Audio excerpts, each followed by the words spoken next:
انت عارف يا جوزي يا غالي ايه اعظم حاجة ممكن تعملها لي في حياتك كلها من يوم ما عرفتك؟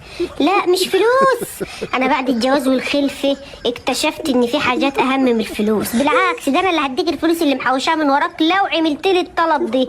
اقعد بعيالك يوم كامل وسيبنا انام، او بلاش انام، اعتقني انت وعيالك لوجه الله. اعتبروني عبدة من قريش واخلوا سبيلي وفكوا اسري لوجه الله تعالى. سيبوني مع نفسي شوية افهم انا مين، انا فين، وايه اللي جابني معاكم هنا، وشغالة خدامة عندكم بناء على ايه؟